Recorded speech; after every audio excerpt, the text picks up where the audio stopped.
നമസ്കാരം. ലോകമെന്ന് ഏറ്റവും ഭീതിയോടെ നോക്കുന്നത് പശ്ചിമേഷ്യയിലേക്കാണ്. ഫെബ്രുവരി 28 തുടങ്ങിയ ഇറാൻ ഇസ്രയേൽ യുദ്ധം ഇന്ന് 12ാം ദിവസത്തിലേക്ക് കടക്കുമ്പോൾ സാഹചര്യം അതീവ ഗുരുതരമായി തുടരുകയാണ്. അമേരിക്കയും ഇസ്രയേലിനും ഒരുപോലെ ഞെട്ടിച്ചുകൊണ്ട് ഇറാന്റെ പുതിയ നീക്കങ്ങളാണ് ഇപ്പോൾ പുറത്തുവരുന്നത്. ലോകത്തിന്റെ വിവിധ ഭാഗങ്ങളിലുള്ള തങ്ങളുടെ സ്ലീപ്പർ സെല്ലുകൾക്ക് ഇറാൻ രഹസ്യ സന്ദേശം കൈമാറിയ റിപ്പോർട്ടുകൾ. അമേരിക്കൻ നഗരങ്ങളിലും യൂറോപ്പിലും ഏതു നിമിഷവും ആക്രമണമുണ്ടായേക്കാമെന്ന സൂചനയെ തുടർന്ന് US സൈന്യം കടുത്ത ജാഗ്രതയിലാണ്. കഴിഞ്ഞ 24 മണിക്കൂറിനിടെ ഇസ്രയേലിന് നേരെ ഇറാൻ തങ്ങളുടെ ഏറ്റവും മാരകമായ ഖുറം ഷഹർ 4 മിസൈലുകൾ പ്രയോഗിച്ചു. ഇസ്രയേലിലെ പല നഗരങ്ങളിലും നിലവിൽ ഇരുട്ടിലാണ്. പേർഷ്യൻ കടലിടുക്ക് ഇറാൻ ഉപരോധിച്ചതോടെ ആഗോള വിപണിയിൽ അസംസ്കൃത എണ്ണവില കുതിച്ചുയർന്നു.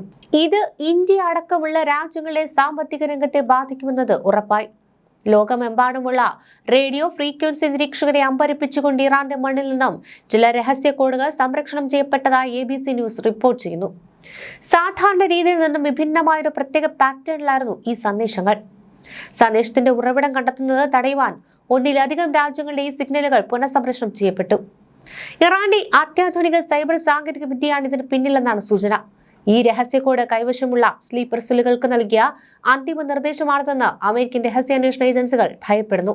ഖമേനിയുടെ വധത്തിന് പകരമായി ലോകത്തിന്റെ വിവിധ ഭാഗങ്ങളിൽ ഒരേ സമയം ആക്രമണം അഴിച്ചുവിടുവാനുള്ള ട്രിഗർ ആയിരിക്കാമെന്നാണ് വിലയിരുത്തൽ. സന്ദേശം ഡീകോഡ് ചെയ്യാനുള്ള ശ്രമങ്ങൾ തുടരുകയാണെങ്കിലും ഇതിനകം തന്നെ സന്ദേശങ്ങൾ ലക്ഷ്യസ്ഥാനങ്ങളിൽ എത്തിയതായാണ് വിവരം. ഇത് അമേരിക്കൻ സാമ്പത്തിക മേഖലയും ആഗോള സുരക്ഷയും ഒരുപോലെ മുൾമുനയിൽ നിർത്തുന്നു. അതേസമയം ഇന്റർനെറ്റിനെയോ മൊബൈൽ നെറ്റ്വർക്കുകളെയോ ഇതിനായി ആശ്രയിച്ചിട്ടില്ല. ഡിജിറ്റലായുള്ള അന്വേഷണത്തിനുള്ള തെളിവുകൾ അവശേഷിപ്പിക്കാതെ നിർദ്ദേശങ്ങൾ കൈമാറുവാൻ രഹസ്യാന്വേഷണ ഏജൻസികളോ തീവ്രവാദ ഗ്രൂപ്പുകളോ ഇത്തരം ആശയവിനിമയങ്ങൾ ഉപയോഗിക്കാറുണ്ട്. മറ്റെവിടെയെങ്കിലും നിർജീവമായി കിടക്കുന്ന സ്ലീപ്പർ സെല്ലുകളെ സജീവമാക്കുന്നതിനോ അവർക്കുള്ള നിർദ്ദേശങ്ങളോ ആയിരിക്കാം ഈ രഹസ്യ സന്ദേശത്തിൽ അടങ്ങിയിരിക്കുന്നതെന്നും കരുതുന്നു. എന്നാൽ സന്ദേശത്തിന്റെ ഉള്ളടക്കം വ്യക്തമല്ലെന്നും അതേസമയം പുതിയ സാഹചര്യത്തിൽ ഈ സന്ദേശം ഏറെ പ്രാധാന്യമുള്ളതാണെന്നും റിപ്പോർട്ടിൽ പറയുന്നുണ്ട്. പുതിയ റിപ്പോർട്ടോടെ US ഭീകരവിരുദ്ധ ഏജൻസികളും രഹസ്യാന്വേഷണ ഏജൻസികളും അതീവ ജാഗ്രത പാലിക്കാനും ആവശ്യമായ സുരക്ഷാ മുൻകരുതൽ എടുക്കുവാനും FBI ഡയറക്ടർ കാഷ് പട്ടേൽ നിർദ്ദേശം നൽകി. ഇസ്രയേലിനെ സഹായിക്കുന്ന രാജ്യങ്ങളെ തങ്ങളുടെ ശത്രുക്കളെ പ്രഖ്യാപിച്ചുകൊണ്ട് ഇറാൻ ആക്രമണം കടുപ്പിച്ചു. സൗദി അറേബ്യ, UAE, ഖത്തർ, തുർക്കി എന്നീ രാജ്യങ്ങളിലെ പ്രധാന കേന്ദ്രങ്ങൾക്ക് നേരെ ഇറാൻ മിസൈൽ വിക്ഷേപിച്ചതായാണ് റിപ്പോർട്ടുകൾ. അമേരിക്കൻ സൈനിക താവളങ്ങൾ സ്ഥിതി ചെയ്യുന്ന ഈ രാജ്യങ്ങളെ ആക്രമിക്കുന്നത് വഴി യുദ്ധം പ്രാദേശികമായി വ്യാപിപ്പിക്കുവാനാണ് ഇറാന്റെ നീക്കം. മറുഭാഗത്ത് ഇറാന്റെ സഖ്യകക്ഷിയായ ഹിസ്ബുള്ളയെ തകർക്കുവാൻ ലക്ഷ്യമിട്ട് ലബനനിൽ ഇസ്രായേൽ അതിശക്തമായ വ്യോമാക്രമണം തുടരുകയാണ്. ഇതോടെ യുദ്ധം ഇസ്രായേൽ അതിർത്തികൾ കടന്ന് വടക്കോട്ട് വ്യാപിച്ചിരിക്കുന്നു. ഫെബ്രുവരി 28 ഇറാൻ നേതാവ് ആയത്തുള്ള അലി ഖമേനി കൊല്ലപ്പെട്ടതിന് പിന്നാലെ പുറത്തുവന്ന രഹസ്യ കോഡുകൾ ലോകമെമ്പാടുമുള്ള സ്ലീപ്പർ സെല്ലുകൾ ലക്ഷ്യമിട്ടുള്ളതാണെന്നാണ് ABC ന്യൂസ് സ്ഥിരീകരിക്കുന്നത്. ഈ സന്ദേശം ഡീകോഡ് ചെയ്യുവാൻ US രഹസ്യാന്വേഷണ ഏജൻസികൾ നെട്ടോട്ടമോടുകയാണ്. യുദ്ധക്കളത്തിലെ സമവാക്യങ്ങൾ അടിമുടി മാറ്റിക്കൊണ്ടിപ്പോൾ ഉത്തര കൊറിയയും രംഗത്ത് വന്നു.